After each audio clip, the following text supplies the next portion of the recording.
جو کہ جب ایک ملک کے اندر انصاف نہیں ہوتا. تو جو ہماری جنگ ہے ساری، یہ لوگ پوچھتے ہیں نا کہ جی کیا اس وقت، کوئی کہتا ہے ہم ایشین ٹائیگر بنا دیں گے، کوئی کہتا ہے لاہور کو پیرس. ہماری جنگ ہے قانون کی بالادستی پاکستان میں قائم کرنے کی. وہ مشکل جنگ ہے، وہ ایک دن میں نہیں ہوتی.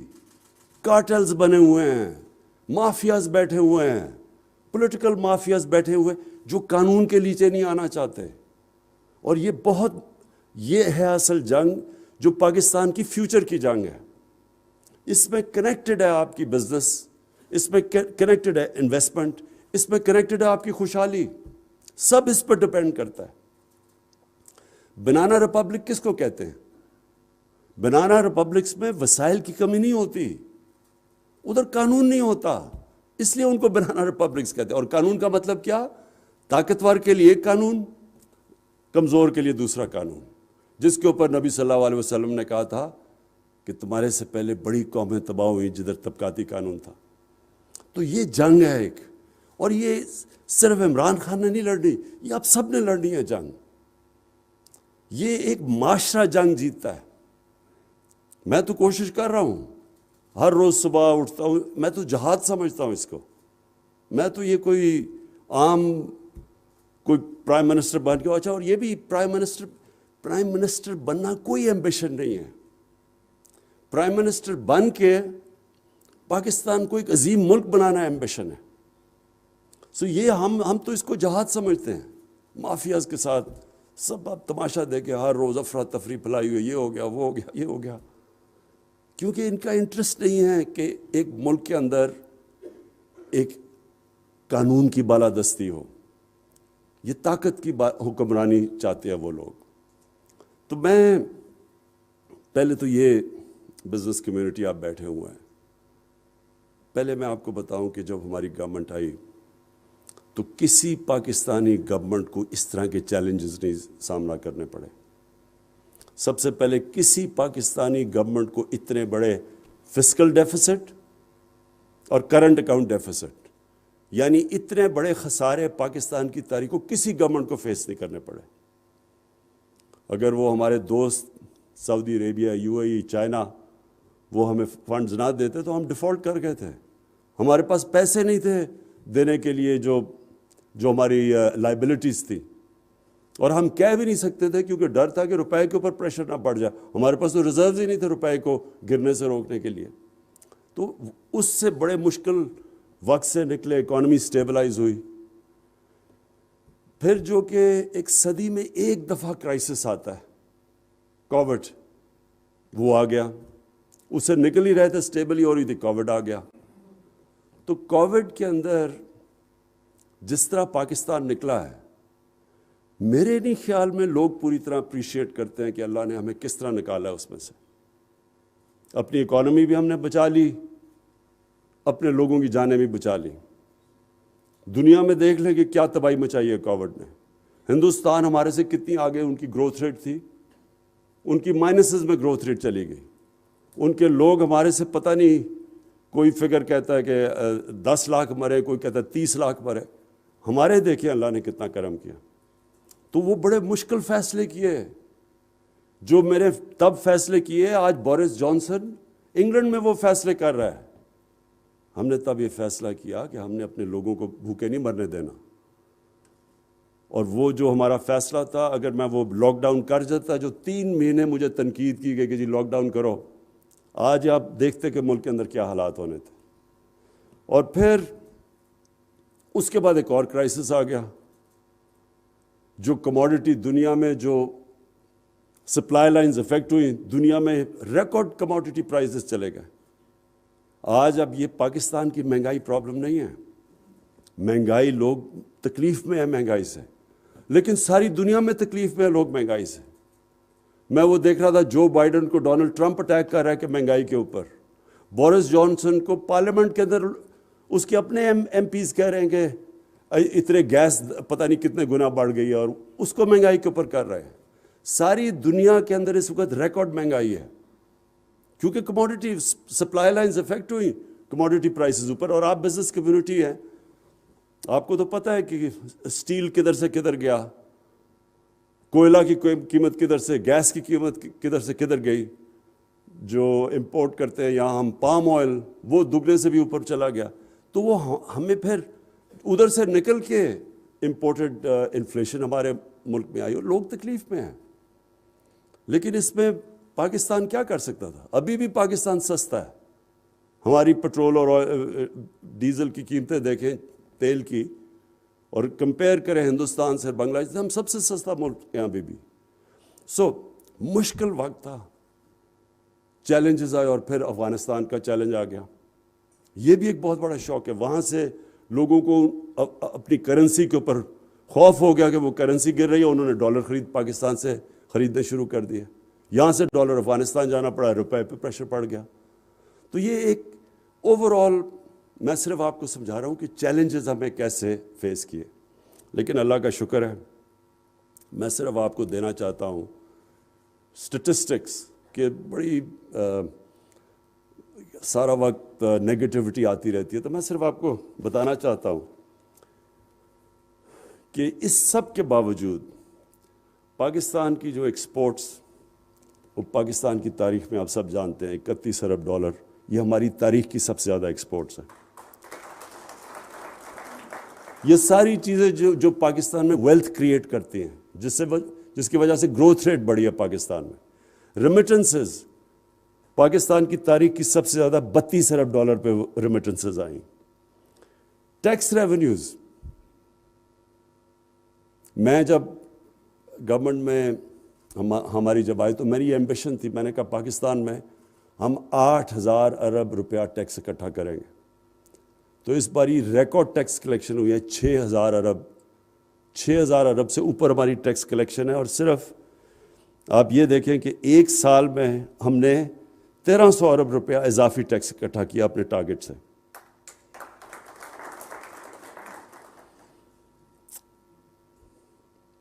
لارج اسکیل مینوفیکچرنگ، جو ابھی آپ نے بات کی، بالکل الطاف آپ نے ٹھیک بات کی کہ اصل میں تو جب تک ایک ملک انڈسٹریلائز نہیں ہوتا وہ کبھی بھی خوشحال نہیں ہو سکتا.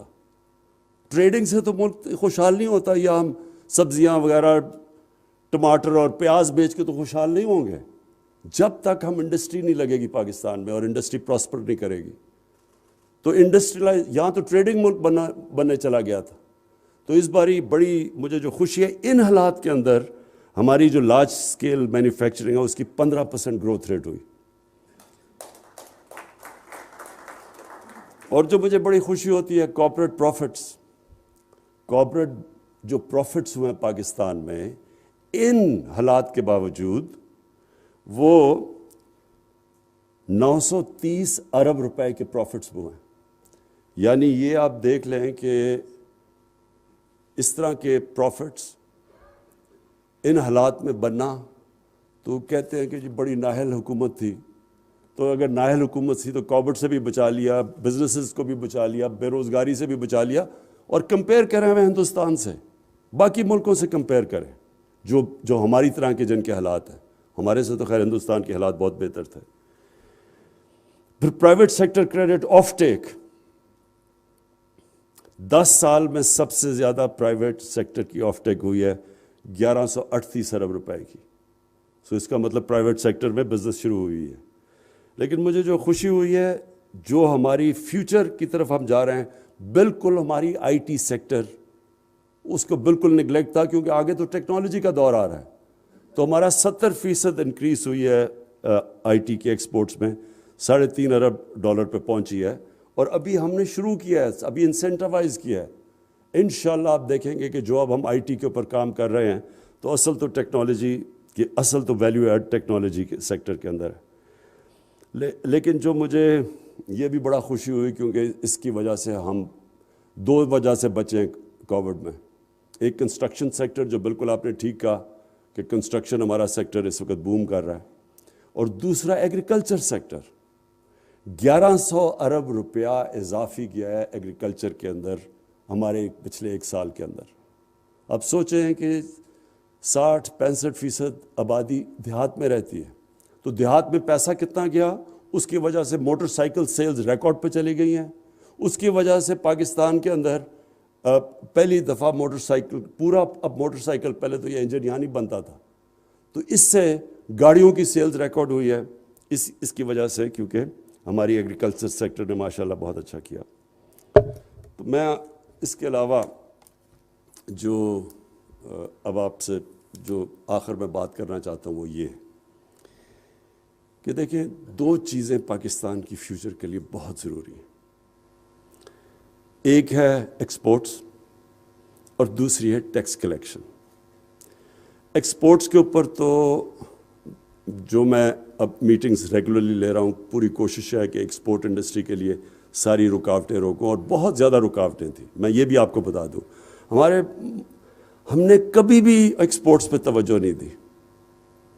کوئی ملک میں دولت ویلتھ کریشن ہو ہی نہیں سکتی جب وہ ایکسپورٹس کے اوپر زور نہ دے۔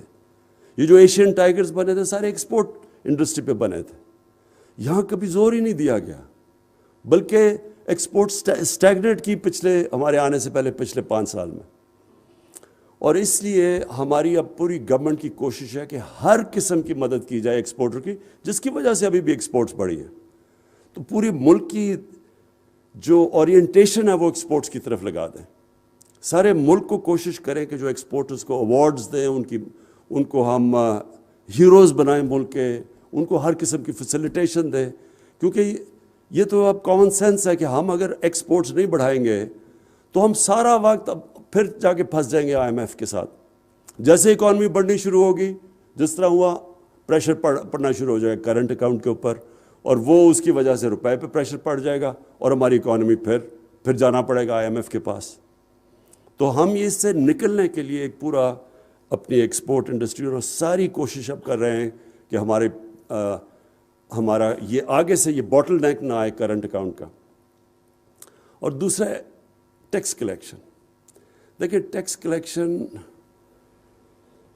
پاکستان میں دنیا میں تقریباً ہم سب سے کم ٹیکس دیتے ہیں، اور اس میں بہت وجوہات ہیں۔ یہ نہیں کہ ہماری بزنس کمیونٹی ٹیکس نہیں دینا چاہتی یا لوگ نہیں ٹیکس دینا چاہتے، لیکن ٹیکس کلچر نہیں ڈیولپ ہوا، اس میں سب ہی شامل ہیں۔ ہماری FBR جس طرح وہ بنی ہوئی تھی، اس کو ٹرسٹ نہیں کرتے تھے، ٹرسٹ ڈیفیسٹ تھا، FBR کے اندر پرابلمز تھے، لوگ اس کو ٹرسٹ نہیں، ٹیکس نیٹ میں نہیں آنا چاہتے تھے۔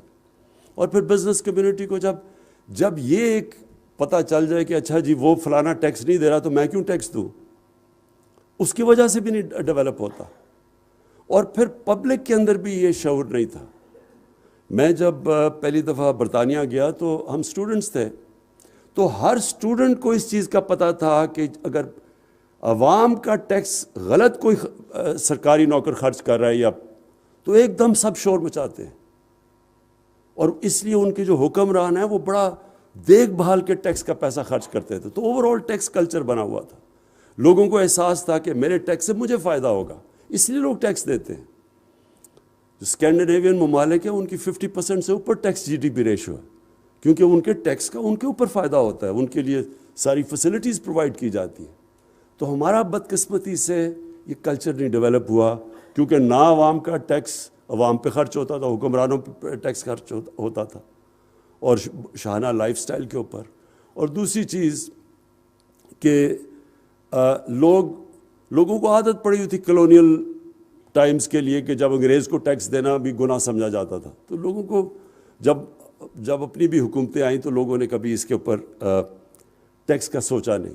تو اس کے لیے ہم پوری کوشش کر رہے ہیں، ایک ٹیکس کلچر ڈیولپ کرنے کے لیے پوری کوشش کر رہے ہیں کہ ہمارا جو بھی پیسہ ہو، جتنا بھی جیسے جیسے پیسہ ہے وہ نچلے طبقے کے اوپر خرچ ہو، عوام کی بہتری کے لیے ہو۔ اب یہ جو ہیلتھ کارڈ کی آپ نے بات کی، ہمارے سے بہت امیر ملکوں کے پاس بھی انہوں نے کبھی کوشش ہی نہیں کی یونیورسل ہیلتھ انشورنس کے اوپر۔ ہر خاندان کو، ہمارے جتنے صوبے ہمارے ساتھ ہیں سوائے سندھ کے، ہر خاندان کو ہم 10 لاکھ کی ہیلتھ انشورنس دے رہے ہیں۔ یہ صرف ہیلتھ انشورنس نہیں ہے، یہ ہیلتھ سسٹم ہے۔ اس کا مطلب یہ ہے کہ ہمارے گورنمنٹ کے پاس تو پیسے نہیں کہ سارا ہم ہاسپٹلس کا جال بچھائے پاکستان میں، بلکہ ہمارا یہ حالات ہیں کہ جو گورنمنٹ ہاسپٹلز ہیں چھوٹے شہروں کے اندر وہاں ڈاکٹرز ہی نہیں ملتے، ڈاکٹرز جاتے ہی نہیں ہیں وہاں، وہ چل بھی رہے ہیں ہاسپٹل خالی بھی پڑے ہیں اور لوگ سارے شہروں پہ آ جاتے ہیں اور تھوڑے سے ہاسپٹل پہ سارا پریشر پڑ جاتا ہے۔ تو یہ جو ہیلتھ کارڈ ہے، یہ ہیلتھ سسٹم کیسے ہے؟ اب کسی بھی گاؤں کے اندر لوگوں کے پاس ہیلتھ کارڈ ہوگا، اور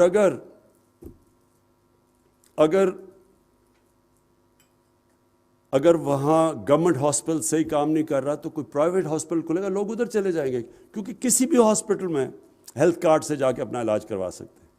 یہ صرف غریب لوگ ہی نہیں، یہ سفید پوش لوگ بھی جو ہے، لوور مڈل کلاسز بھی ہیں، جن کے اندر کئی دفعہ ایک جھٹکا پڑتا ہے بیماری کا، سارا خاندانی غربت کی لکیر کے نیچے چلا جاتا ہے۔ ابھی مجھے بڑی خوشی ہوئی، مجھے میسج آئی ڈاکٹرز ہاسپٹل سے کہ پہلا انہوں نے ہیلتھ کارڈ کے اوپر ہارٹ ٹرانسپلانٹ کیا غریب آدمی کا۔ تو میں صرف یہ کہنے کا مقصد یہ ہے، کوشش میری کیا ہے، پہلے تو بزنس کمیونٹی کو پوری طرح فیسیلیٹیٹ کریں۔ یہ جو ابھی میں نے کارپوریٹ آپ کو پروفٹس بتائے ہیں، جتنی زیادہ پروفیٹیبلٹی ہوگی اتنی زیادہ انویسٹمنٹ ہوگی۔ کوئی خیرات کے لیے تو بزنس نہیں کرتا، بزنس تو تب کرتا ہے کہ اسے پروفٹ ملے۔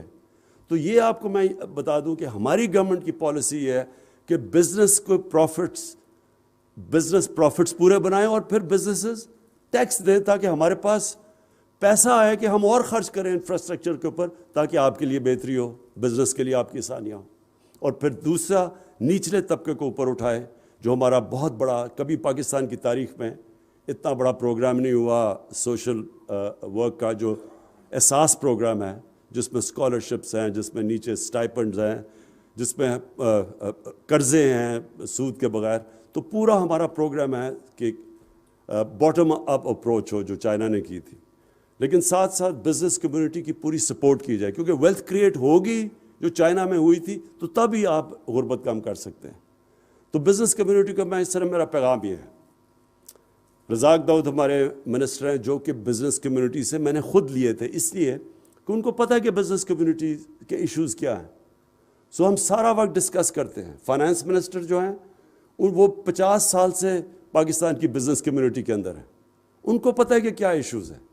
سو آپ کے لیے صرف یہ میں بتانا چاہتا ہوں کہ یہ سمجھیں کہ ہماری گورنمنٹ وہ ہے جس کا کانسٹنٹلی، جو ایز آف ڈوئنگ بزنس کہتے ہیں آپ، کانسٹنٹلی ہماری کوشش ہوگی آپ کے مسئلے مسائل کم کریں، جو بھی گھٹائیں،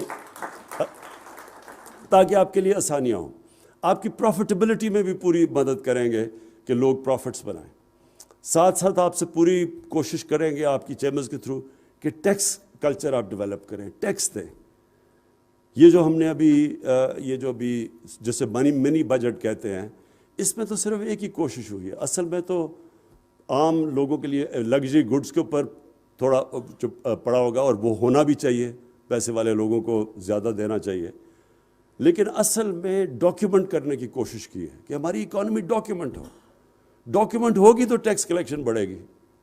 جو مجھے شوکت ترین آج ہی بتا رہے تھے کہ ہماری جو ریٹیل مارکیٹ ہے وہ کوئی 18 ٹریلین کی ہے، لیکن جو رجسٹرڈ ہے وہ صرف 3 ٹریلین ہے، باقی ساری ٹیکس نیٹ سے باہر ہے۔ تو ہم ایک ماڈرن اکانومی نہیں بن سکتے جب تک یہ ہم ٹیکس کلچر نہ ڈیولپ کریں۔ ساتھ ساتھ میرا یہ آپ سے وعدہ ہے کہ ہم کانسٹنٹ ریفارمز کر رہے ہیں، FBR میں آٹومیشن لے کے آ رہے ہیں تاکہ کم سے کم ٹاکرا ہو ٹیکس کلیکٹر کا اور لوگوں کا، تاکہ جو ساری دنیا میں ہے ماڈرن ٹیکس سسٹم، کہ اس کے اندر آٹومیشن آئے۔ تو وہ ہم دونوں طرف سے کام کر رہے ہیں۔ اور مجھے یہ آخر میں صرف آپ کو یہ کہنا چاہتا ہوں کہ یہ 3 سالوں میں جتنا لوگوں نے اتنے ہمیں پرابلمز آئے، لوگوں نے سارا مجھے کہا جی کہ عمران صاحب آپ مایوس تو نہیں ہو گئے۔